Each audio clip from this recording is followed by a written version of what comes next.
The House of Mystery presents Inside Writing, the radio show where authors discuss their writing process in all genres. And joining us now on the line from a little island back east, Geoffrey Wansell. Thank you for being here. It's a pleasure, Al. I'm looking forward to it. So, now, first of all, this is the first time on the show, so tell the audience how you got involved in writing all these crime books and getting into this whole crime. It's a very long story, but I'll try and tell it as quickly as I can.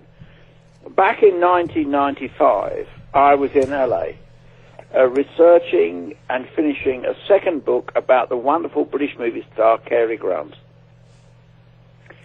And my agent in England rang me up and said, this is something might be quite difficult for the American audience, but the official solicitor to the Supreme Court, which is rather a grand figure in England, is looking for someone to write an official biography of the British serial killer Frederick West, who killed at least 12. And I said, why me? I've never done anything like this before. And my agent said, well, do you want to go in for it? And I said, well, sure. Well, okay. I wasn't really sure, but I said, well, okay, so it's a job. And so I wrote, honestly, the worst outline I've written in my entire career. 50 or more years doing this. It was terrible. But I get back to England, and my agent rings me and says, they want you to do it. I said, I don't believe it. And so okay. So I go and have a meeting, and they say, well, we're going to give you all West's papers and his prison diary and all of the above. And you have to sign all these confidentiality agreements because Rosemary West, his wife, hadn't got on trial yet. And they didn't want me to in any way prejudice a trial, neither did the Gloucestershire police. So, okay, I'm suddenly got this gig. And never done anything like it before. I hadn't been to Gloucester, I hadn't been to the Cromwell Street at that point. And so I go to Rosemary's trial. On the first Saturday of the trial, I'm invited to a solicitor's office, which I can't reveal where it is, nor can I reveal what the name is, because of confidentiality agreements. And so I turn up. It's a Saturday morning, and I meet a delightful little man who says, yes, follow me, he says, beckoning into this very plush solicitor's, lawyer's office, attorney's office in London. And there's a door. And it, believe it or not, it really was called Room K. And anyway, unlocks the door. It's got no windows. It's got a small table in the middle with a phone on it. And in the side, it's got a very large grey metal filing cabinet, which is a jumble, literally a jumble of cassette tapes and files, including police interviews and all that. And the nice little man says to me, well, I'm afraid I'm going to have to lock you in. You can't take anything out. And when you need to leave, ring this number, this phone on the little desk, on the little table. So it's a bit eerie. So he leaves and locks me in. So I look at this. I mean, this is absolutely true. I look at this great filing cabinet, and in the middle of it is quite a small cardboard box. And so I think, well, I'll have a look in the cardboard box first.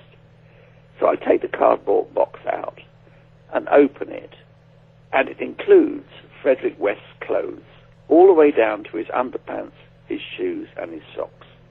Because, of course, they're part of his estate, his belongings. Well, I think one's life changes at a moment like that, because nothing is ever the same again.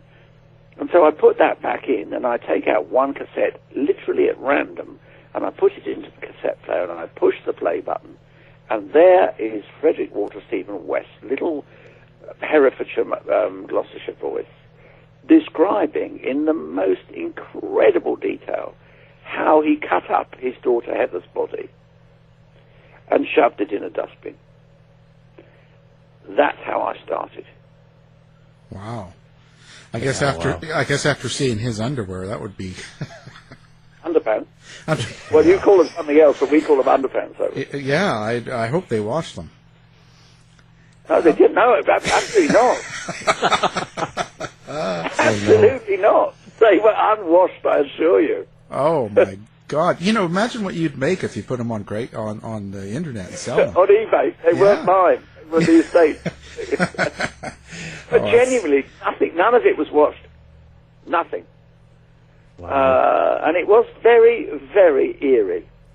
Can you imagine in a room with no windows? You can't get out unless you ring up a certain number, and you're there with a serial killer. And in the end, absolutely no doubt that he was a very considerable killer with his underpants. It is quite an extraordinary story. Yeah. Well, why was it so secure like that with his clothes? Because they were very afraid that because I was an outsider, in other words, I wasn't a policeman or a member of the CPS, that I might go blubbing or blabbing to the world at large, which might prejudice Rosemary West's trial, because she was at that point being tried for 10 murders at Winchester Crown Court. Now, I didn't reveal anything I knew. That I'd signed so many agreements that I couldn't. But they were genuinely afraid that I might. Well, but your laws, the laws in the UK are quite a bit tighter. If you did reveal, couldn't you go to jail for contempt? Well, I didn't really want to go to jail for contempt, but yes, I could have done, absolutely. And indeed, all the work I've done in this area, there are times when you do put yourself at risk. There's no doubt of that. You said you were writing a book about Cary Grant originally. Yes, I was. That's quite a change. Cary Grant was not really no, like evil. No, he was strange, but he certainly wasn't evil. There's no question of that. But I'd met him in England, and then I'd gone to LA to write about him, and he wouldn't talk to me, and he would talk to me, and it was one of those things. And funnily enough, I have a book in America at the moment, still selling, called Dark Angel, about Cary Grant. It's a picture book, with quite a lot of words, but good pictures. And I'm astonished by how many copies it sells every year. He has a considerable, enduring following, because he was one of Hollywood's great stars. But he wasn't anything to do with murder. No. No, I'm not suggesting for one moment there ever was any suggestion. No, it's quite a jump. I've written some books myself. I couldn't imagine writing, going into a biography of an actor now after doing murder. Well, I don't know. I don't know that I could go back to an actor, but I just recently, not that long ago, written a book with an actor I'm very fond of, great friend, who played Hercule Poirot for many years, 25 years, called David Suchet. And we wrote a book together called Poirot and Me, which was enormous fun and a great relief from the murder.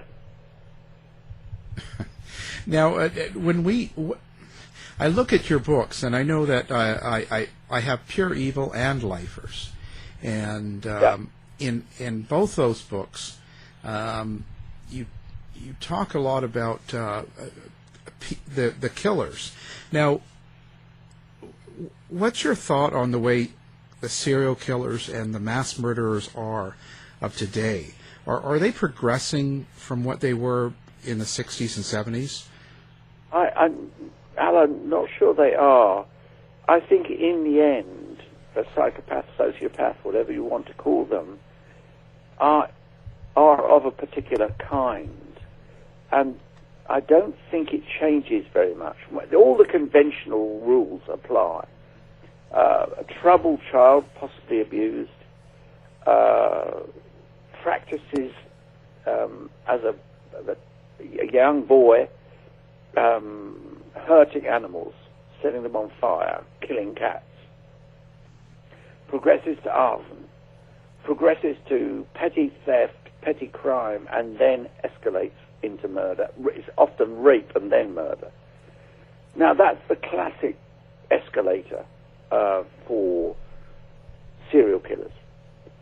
Actually, it hasn't changed a very great deal. I've recently done, I have a podcast in England, which thankfully is also played in America and around the world. And there are lots of continuums that lots of people talk about the same sort of things, they react in the same sort of way. There's no convention, but there are indicators along the road. And I think they really haven't changed that much. So what do you think what motivates these killers? Narcissists. They're narcissists, almost all of them. Narcissism is one of the great characteristics of serial killers. They care about themselves. They see their killing as a way of indicating how significant they are. They are people who have to be taken seriously.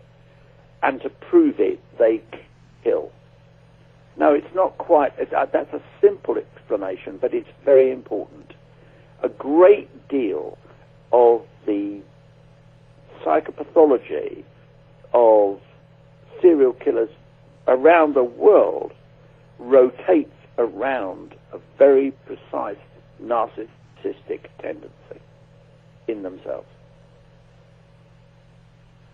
Now, did you find that serial killers have any sort of sorrow or remorse or regret? No. Almost without exception, they have no regret. They are not capable of empathy. They are capable only of considering themselves and what they want, their control, their power. They have no empathy whatever. Ted Bundy, whom I'm fascinated by, I think, the Netflix series was absolutely excellent. The tapes were interesting. I thought I'd love more of them. Bundy was a man who was charismatic, attractive to women, incredibly agreeable, could literally charm the birds off the trees, but underneath it all, Bundy was brutal, callous, uncaring about anyone except himself. And the same is true of Ed Kemper, the co-ed killer. Really, in many ways, one of the most intelligent of all the American serial killers, and yet in the end was desperate to kill his mother, but it took him, 7 murders before he finally killed his mother. So now, if we could have a more stricter sort of penalty, it's not going to stop serial killers, is it? You'll never stop serial killers out. They will. You can have the worst penalty in the world. You could have the guillotine. It wouldn't stop them. They are just there. There's nothing you can do about it. It is simply part of the psyche of a certain number of individuals. There aren't many, and it's rare. In many cases, extremely rare.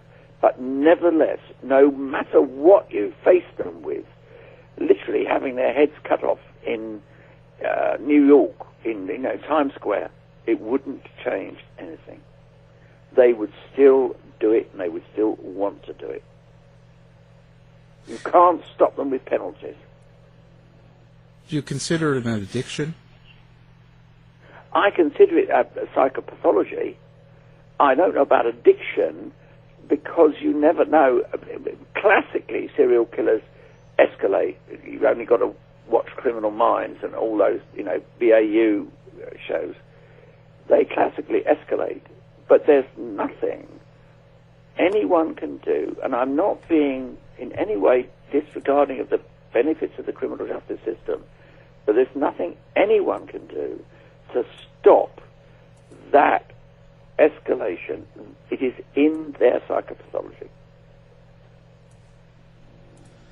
That's really interesting. Do you find that there was one particular case that sort of sticks out above the rest in a lot of the serial killers? Well, it would probably be fair, as you're in the States and I'm in England, so I should choose an American example. There was nothing that would have stopped Manson. Although Manson, of course, never killed anyone himself. Manson was simply driven by the desire to control his family and then the people the family targeted. Ed Kemper, the co-ed killer, in the end, nothing would have stopped him. The death penalty would not have stopped either of them. I'm sorry, I'm very conflicted about whether the death penalty is any kind of fear to a person who wants to kill a lot of people. And I've come to the conclusion after quite a long time that I don't think it is. I think in the end, the death penalty, because as you know, in America, you can be on death row for 20, 25 years. In this country, in England, in the United Kingdom, we no longer have a death penalty. I am not sure there's any penalty that would stop that kind of continuous killing. It's the character of the individual who wants to kill. Look at John Wayne Gacy. Look at the man who pretended to be a pillar of society. Played the clown, was a representative, and yet he was killing and burying under his house young men whom he had abused and then killed. Gacy wasn't going to be put off by the fact that he might or might not have died. When you're interviewing these serial killers, how do you get through what they're trying to push on you or sell? I think that a lot of serial killers are going to try and manipulate you, or they want something. That's been my experience. What's yours? Well, mine is exactly the same. Any serial killer, if he wants to talk to you, which not all of them do, will want to persuade you that they are actually a terribly reasonable human being and they've done nothing wrong at all, and they're, a victim of a miscarriage of justice. And I entirely accept that what they think or what they want you to think. My view is I'm afraid, a bit more cynical. We have a man in England called Jeremy Bamber who killed 5 members of his family in a thing called the White House Farm murders. Now, I had a long correspondence with Bamber, and Bamber never, ever once admits that there's a possibility that he may have been guilty. He always says the same thing. It wasn't me. I was set up by the police. The forensic evidence is wrong. And I've had that experience time and time and time again. That Levi Belfield, the killer of a young girl in England called Millie Dowler.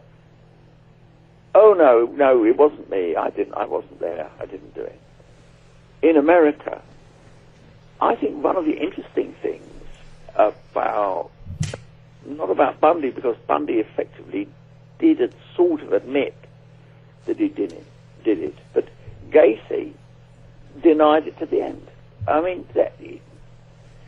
there's something in that character that is in complete denial.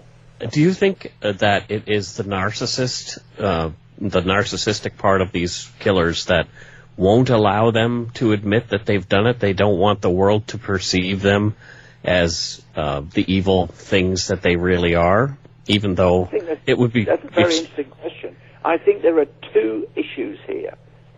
One, they don't want the world to know, and 2, they do want the world to know.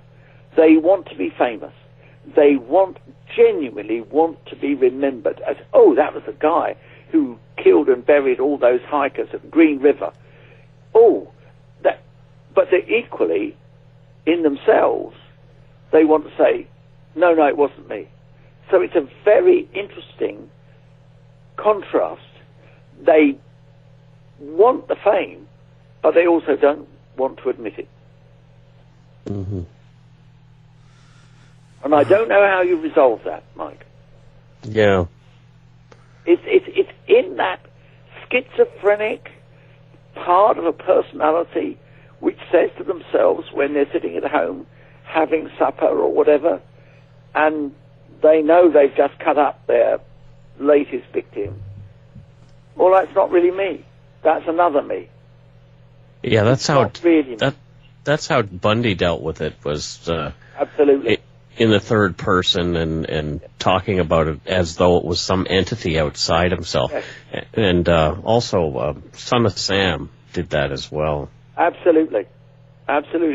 You deliver it outside yourself so you can deny it to yourself. And yet, and I think it's important, they glory in it. They love the notoriety. Almost everyone I've ever talked to, there are one or two exceptions, always, in the end, almost preens themselves, puffs themselves up about, look at me, how famous I am. And I actually amounted to nothing, which many of them amounted to nothing. One that stood out to me in that regard was Geoffrey Dahmer, and how he was actually quite contrite at the end, which is rather bizarre.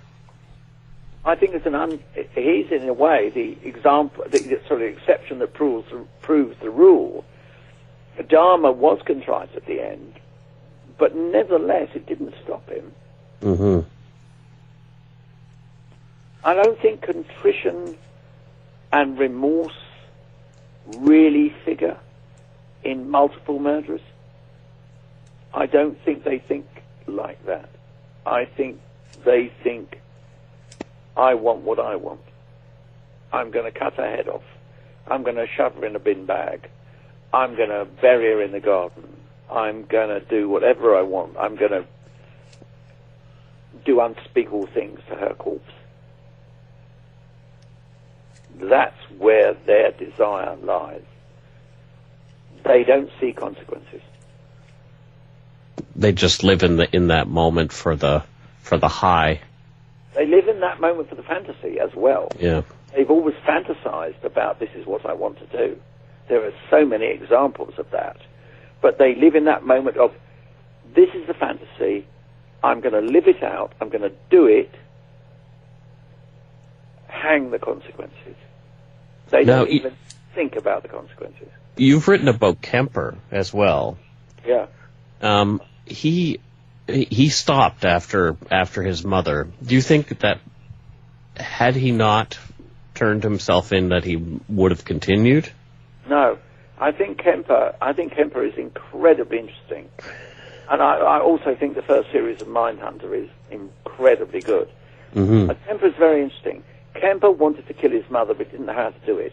And in the end, killed his grandparents, worked up to his mother, killed his mother, and he didn't need to do anything else. Kemper, yes, of course, he killed, was it 8? Yes, it was, including his mother. But in the end, his mother was like well, I've done it now. I've fulfilled my dream. I can now go back to being, what is he, the perfect prisoner, the man who organizes psychiatric appointments for his fellow prisoners, works in the prison library, is the most agreeable prisoner in history. He's, except for the fact that he's 7'2" and fantastically frightening, Kemper is, well, quotes, reformed, except you wouldn't let Kemper out into the street again, I don't think. Hopefully not. I would hopefully not too. Mike looks just a lot like Kemper. They're twins. I actually do. Crikey, that's frightening. I'm not that tall, though. I'm like a 5'7" version of Kemper. Well, Kemper was very large overall, isn't he? I mean, he's still with us, of course. Yeah. Well, I'm very large, wide-wise. Well, Kemper was wide. Yeah. Is wide, sorry. It's a radio body. You know, it's funny. And Rodney Alcala, you know, I did the Killing Game book. I'm the guy that wrote The dating game killer, yeah. Yeah, I wrote the original book, and you know, he spoke about himself in third person as well. Yeah, because he even right to when he got arrested, you know, Steve Odell said, "Okay, well, why'd you do it?" And he goes, "Oh, you want to talk about Rodney?" Yeah. Well, a lot of people say there have been so many defences, haven't there, as you both know very well, about it's my other alter ego. It's the nasty me that kills, but I'm the ordinary me. You know, it's such a familiar defence, both in America and in the UK. Oh no, it was Jason, or whoever you want to call him, who really did the killings, and it wasn't me. I think that is another of those interesting conflicts between the individual and the individual's alter ego, which says, gosh, I know I'm bad, but it's not really me being bad, it's some other bit of me. Yeah, I wish I could blame my donut eating on the evil me. Yeah, well, you're never going to manage that. But there's no penalty that'll deter him. No, there's none. But do you see what I mean? That it is such an interesting contrast, and it's so familiar across the world. You can do it in Europe, you can do it in America, you can do it in South America. Time after time, you find people who have killed more than once talk about their other self, the other me, a different person. It's extraordinary. And it's a kind of, well, I suppose it's a kind of excuse.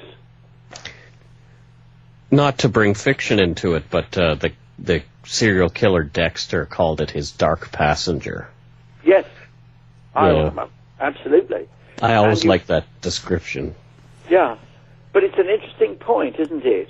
That so often you have people who have committed dreadful series of crimes, most utterly obscene crimes, can say to themselves when they get to court and to their attorney or to their lawyer in England, "Oh no, actually, it wasn't me. It was my other me." And we have a lot of defence in England called diminished responsibility. You have it in the United States as well.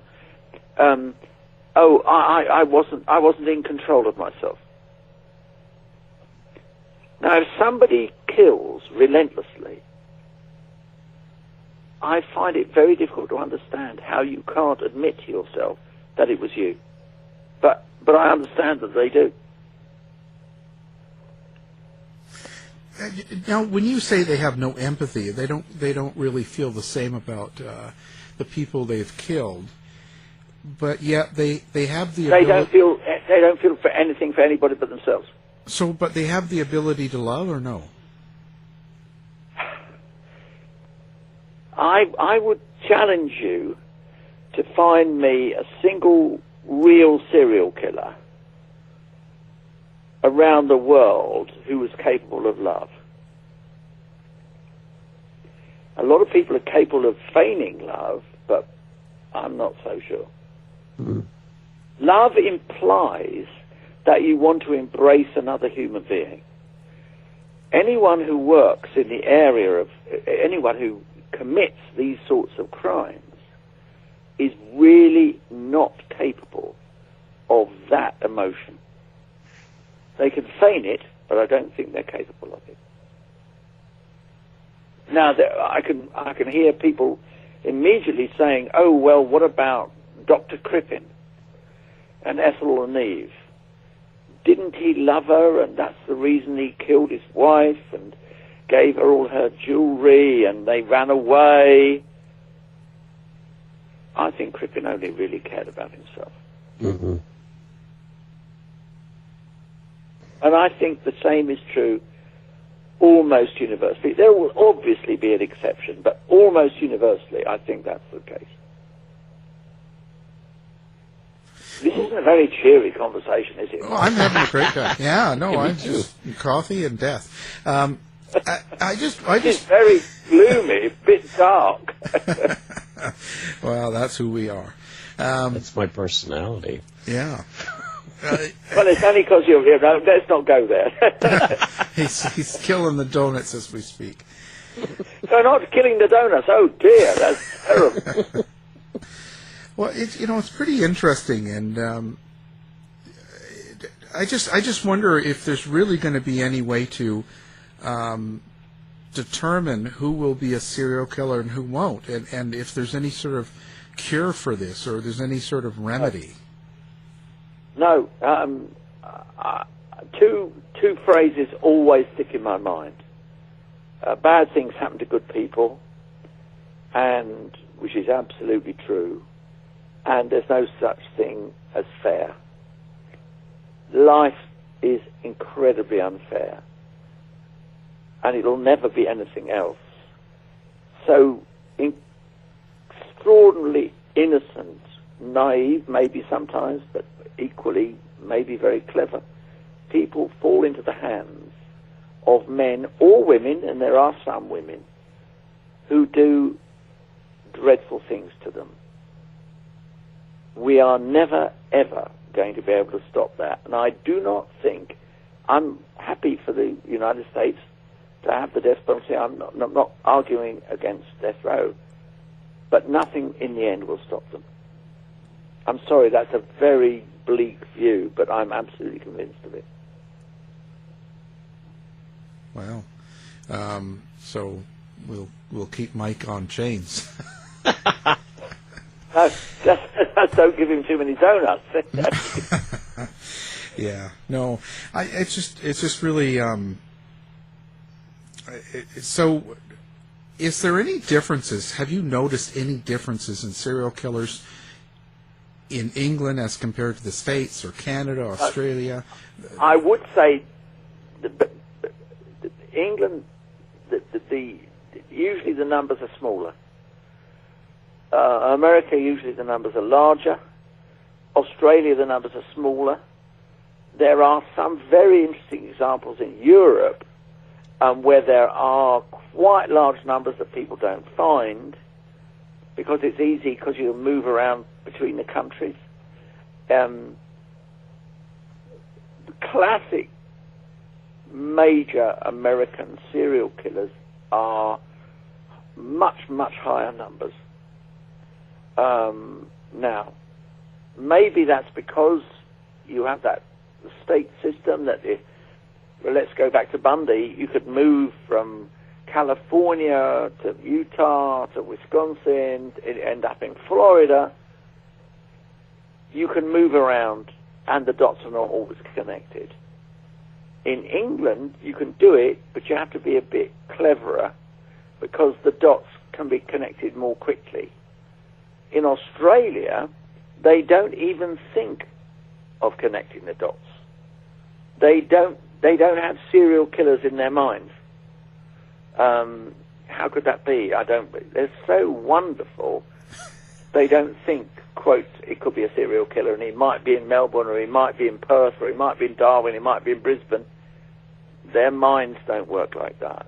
But in America now, didn't used to be, in America now, you very much work like that. You have a very sophisticated system. I'm huge admiration for it. Very sophisticated. Not necessarily VICAP, because I think that's been a bit neglected by the FBI, but you have a very sophisticated system. There's also a lot of spree shooters in the United States as compared to we other have very countries. few. Yeah. The UK has had Dunblane, Hungerford, Cumbria, basically 3 in the last 25 years. You have spree killings. It's awful to say, and forgive me, but you have them a lot. Every day. There was another one today outside of Walmart in Oklahoma. Oh, I mean, it's tragic, and I don't understand it. Yeah. That spree killing is not the same in any way as serial killing. Spree killing has an entirely different psychological motive. Serial killing is quite different. And serial killers plan on living through it.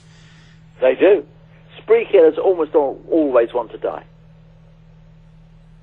They want to end up with suicide by cop. Yeah. Serial killers want to be remembered.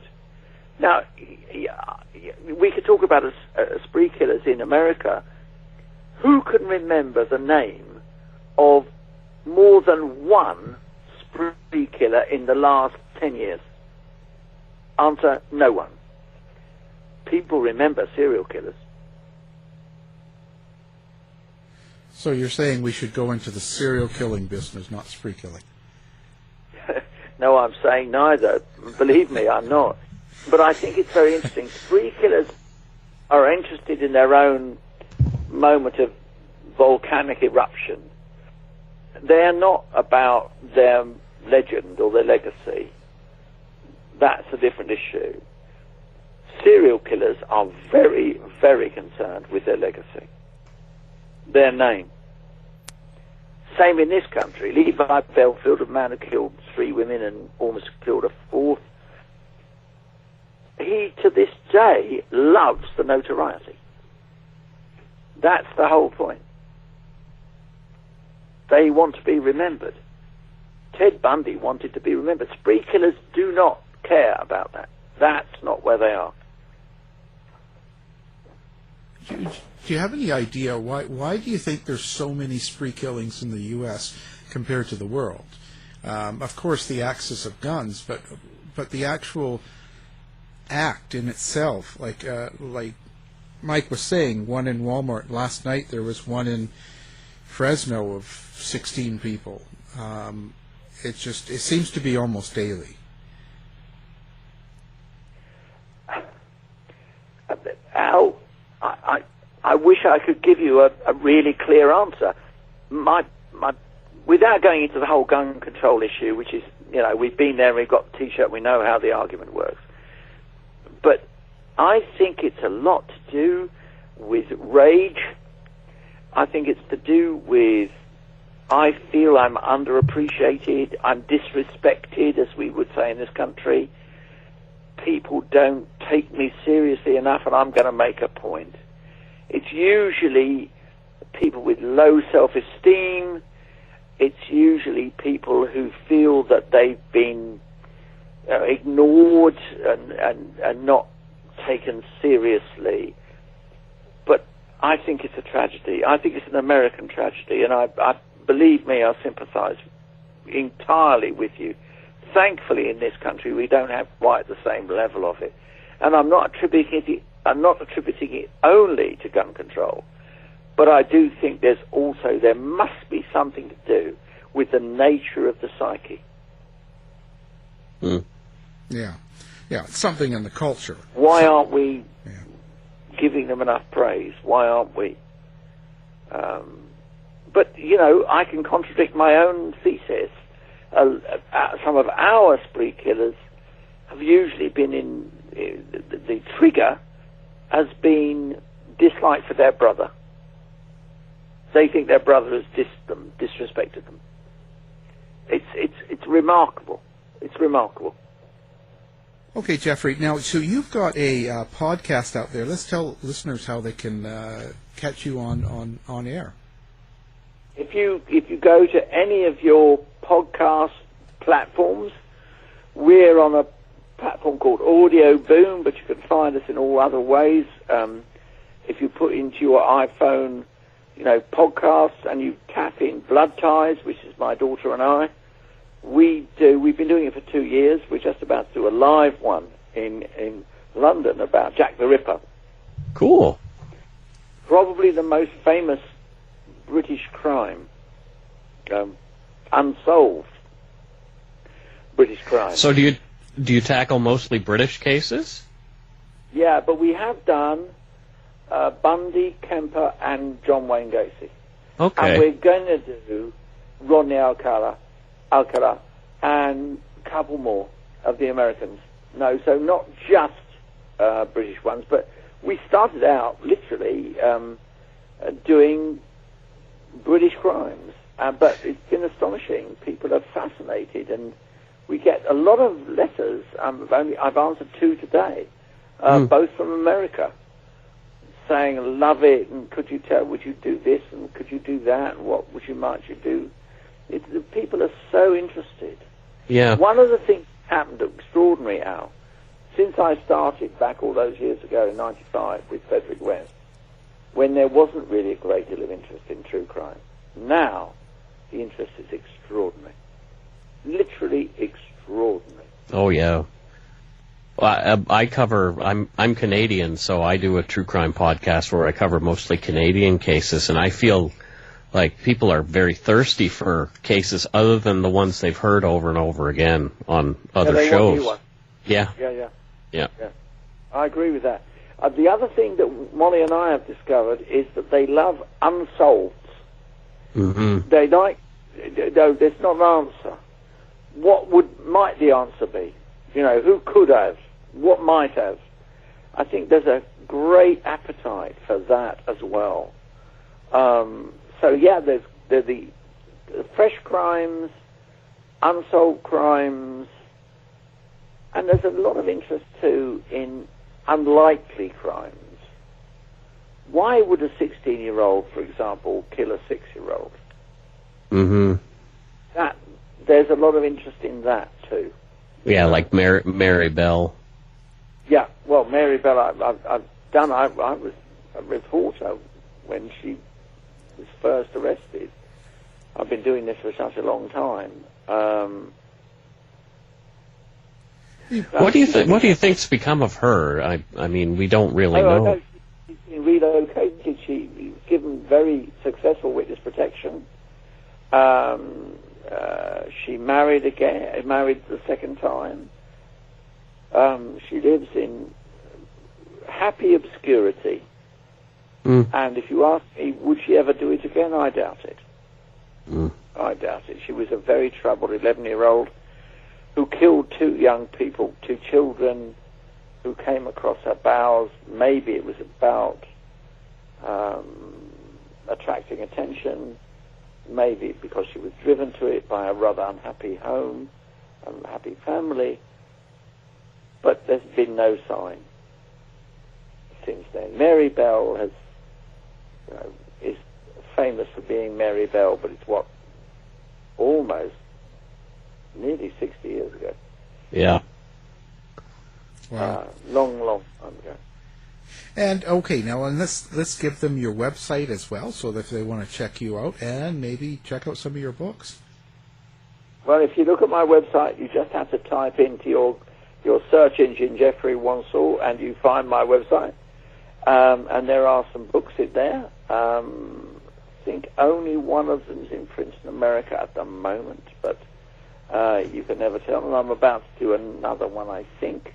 And I'm about to do a Netflix on a British serial killer called Dennis Nielsen, who stuffed his victims under the floorboards and kept their heads in the fridge. He killed 12 gay men and died only a year and a bit ago. And I'm involved in a documentary.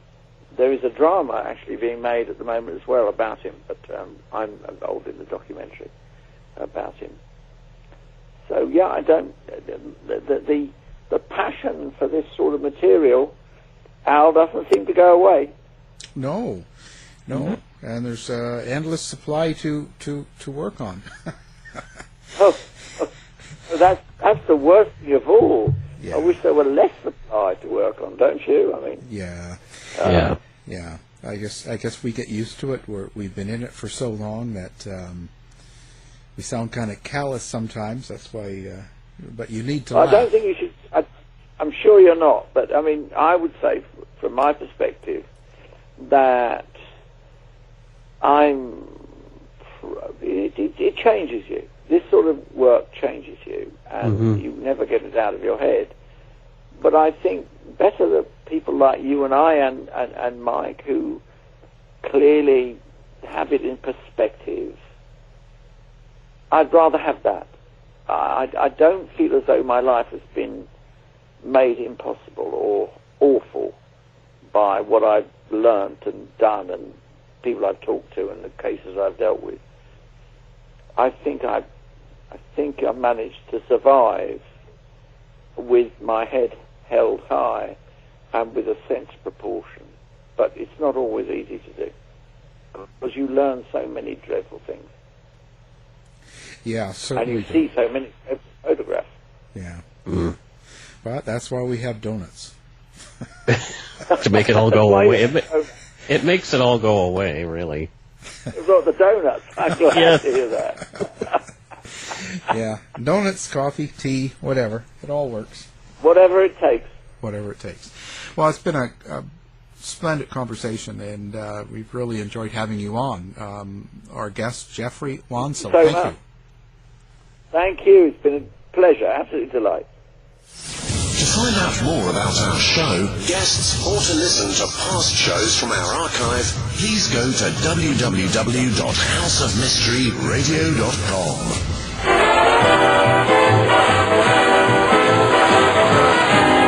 The mission has been completed. The end! By George, he's got it! It is the end! I'll see you. If you're lying to me, I'll be back. This has been a production of Something Weird Media.